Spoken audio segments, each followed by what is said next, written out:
संधि पढ़ेंगे। स्वर संधि में अयादी स्वर संधि 5 नंबर है। इनका सूत्र है एचो यवायावह। एचो यवायावह। इस चिन्ह को हम अवग्रह कहते हैं और बोलने में, ध्वनि में इसको अ बोला जाता है।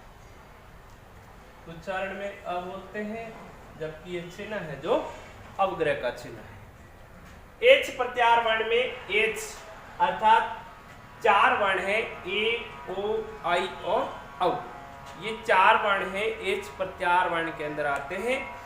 इन एच प्रत्याहार वर्णों के स्थान पर हमें कुछ परिवर्तन करना है। जो देखिए ए प्लस अन्य कोई स्वर वर्ण अगर आता है संधि विच्छेद पद में, पहले पद के अंत में ए तथा द्वितीय पद का प्रथम वर्ण अन्य कोई स्वर वर्ण है, तो वहां पर ए के स्थान पर आय करना है और जो साथ में स्वर है उनको मिला दिया जाता है। ठीक है। फिर दूसरा नियम कहता है कि यदि संधि विच्छेद पद में पहले पद का अंतिम वर्ण ओ हो तथा द्वितीय पद का प्रथम वर्ण कोई भी अन्य स्वर वर्ण है, तो वहां पर ओ के स्थान पर अब करना है तथा अन्य जो भी साथ में दूसरे पद का प्रथम वर्ण जो भी स्वर वर्ण है उनको मिला दिया जाता है। तीसरा नियम है, यदि संधि विच्छेद पद में पहले पद का अंतिम वर्ण आई हो तथा द्वितीय पद का प्रथम वर्ण अन्य कोई स्वर वर्ण है, तो आई के स्थान पर हमें आय करना है तथा द्वितीय पद में जो भी स्वर वर्ण आता है उसको मिला दिया जाता है। चौथा नियम है, यदि संधि विच्छेद पद में पूर्व पद का अंतिम वर्ण औ है तथा द्वितीय पद का प्रथम वर्ण कोई भी अन्य स्वर वर्ण है, तो औ के स्थान पर हमें आव करना है तथा जो भी स्वर वर्ण है उनको मिला दिया जाता है। अब हमें देखना है उदाहरण में। तो उदाहरण में देखो, पहले वाला नियम करते हैं, ए प्लस अन्य कोई स्वर वर्ण है तो हमें वहां पर क्या करना होगा, अय और अय के साथ में जो स्वर वर्ण है उनको मिलाना है। जैसे देखिए ने प्लस अनम, तो न के साथ में आई स्वर वर्ण, एक स्वर वर्ण की मात्रा है, तो ए के स्थान पर हमें केवल मात्र अव करना है, बाकी सभी वर्णों को आपस में मिला दिया जाएगा। तो ने प्लस अनम का क्या बन जाएगा, नयनम। ठीक इसी प्रकार कवे प्लस ए का कवये, कवे प्लस ए अर्थात इन ए के स्थान पर आई हो जाएगा, तो ये क के साथ में अ की मात्रा जुड़ जाएगी, फिर वह ए अर्थात कवये। ठीक उसी प्रकार हरे प्लस ए का हरये। ठीक इसी प्रकार से प्लस अनम का शयनम, हरे प्लस एही का हरयेही। ये उदाहरण आते हैं इस 1 नंबर अर्थात ए प्लस अन्य कोई स्वर वर्ण है तो वहां आय और आय के साथ में जो स्वर वर्ण है उनको मिला दिया जाता है। से प्लस अनम चयनम। ठीक दूसरा नियम कहता है कि यदि ओ के साथ में अन्य कोई स्वर वर्ण है तो हमें ओ के स्थान पर अव करना है, बाकी जो भी स्वर वर्ण है उनको मिला दिया जाएगा।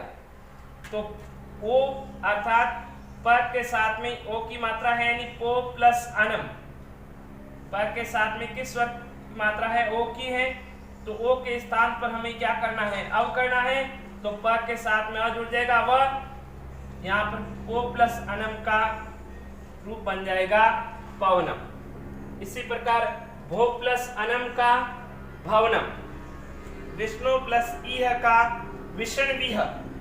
ठीक अगला नियम नंबर 3 कहता है कि आई संधि विच्छेद पद में पूर्व पद का अंतिम वर्ण आई हो तथा द्वितीय पद का प्रथम वर्ण अन्य कोई स्वर वर्ण है, तो हमें वहां पर आई के स्थान पर आय करना है, बाकी जो भी स्वर वर्ण है उन सबको साथ में मिला दिया जाएगा। उदाहरण आता है गे गई प्लस अकह, तो ग के साथ में आई स्वर की मात्रा है, आई के स्थान पर आय करना है, गई प्लस अक का बन जाएगा गायकह। इसी प्रकार नई प्लस अकह का नायकह, सई प्लस अक का शायकह, गई प्लस अंति का गायंती। ठीक है।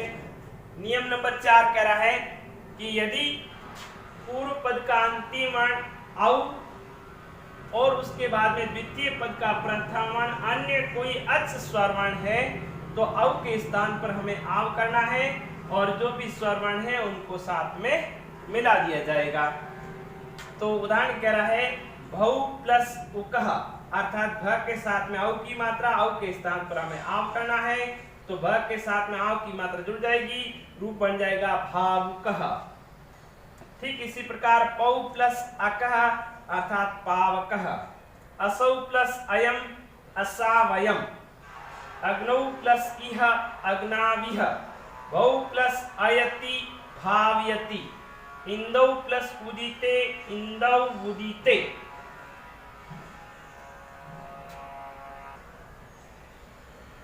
अगली संधि है पूर्व रूप स्वर संधि। एंग, इसका सूत्र है एंग पदांतादत्ति। क्या होगा? एंग प्रत्याहार वर्ण होंगे वो पूर्व पद के अंत में। क्या होंगे? पूर्व पद के अंत में। पूर्व पद के अंत में क्या होगा? एंग प्रत्याहार वर्ण। एंग प्रत्याहार वर्ण में कौन कौन से आते हैं बालकों? ए और ओ। पूर्व पद यानी पहले वाले पद के अंत में ए और ओ में से कोई भी एक वर्ण है तो हमें ध्यान रखना, नियम कह रहा है कि ए प्लस अन्य कोई स्वर वर्ण है तो हमें इस ए के स्थान पर केवल मात्र हमें इस अवग्रह चिन्ह का प्रयोग करना है। अ के स्थान पर ए प्लस अन्य वर्ण केवल मात्र अ होगा और इस अ के स्थान पर हमें अवग्रह करना है। आपको मैंने पहले ही बताया है इस चिन्ह को हम अवग्रह कहते हैं और बोलने में ध्वनि में इसको हम ए बोलते हैं। ठीक है, अब देखिए दूसरा नियम कह रहा है ओ प्लस अन्य कोई स्वर वर्ण यानी केवल मात्र क्या होगा? अ है तो वहां पर ओ के साथ में इस अ के स्थान पर अवग्रह चिन्ह का प्रयोग करना है। नियम नंबर 1 के अनुसार चलते हैं। ए प्लस अ स्वर वर्ण है तो ए तो है जैसा आ जाएगा और अ के स्थान पर हम केवल मात्र अवग्रह कर लेंगे। उदाहरण कह रहे हैं अंते प्लस अपि। अंते तक के साथ में एक ही मात्रा है। ठीक है, फिर दूसरा पद द्वितीय पद का प्रथम वर्ण क्या है? अ स्वर वर्ण है।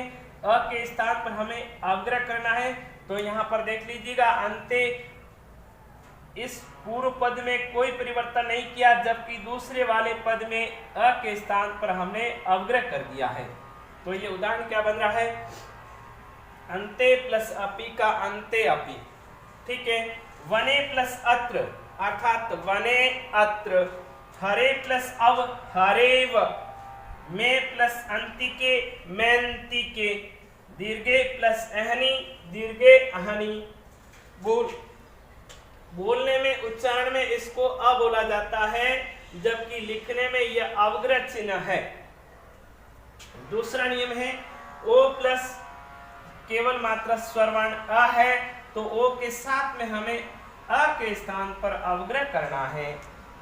ठीक, विष्णु प्लस अत्र अर्थात विष्णु अत्र, शो प्लस अह वदत सो अवदत, रामो प्लस अहसत रामो हसत, को प्लस अपि को अपि।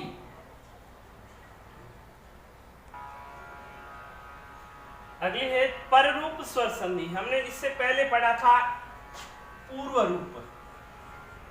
पूर्व रूप का जस्ट ये विलोम है, विलोम है अर्थात पर रूप। पर रूप का मतलब बाद वाले वर्ण के जैसा और पूर्व रूप का मतलब पहले वाले वर्ण के जैसा।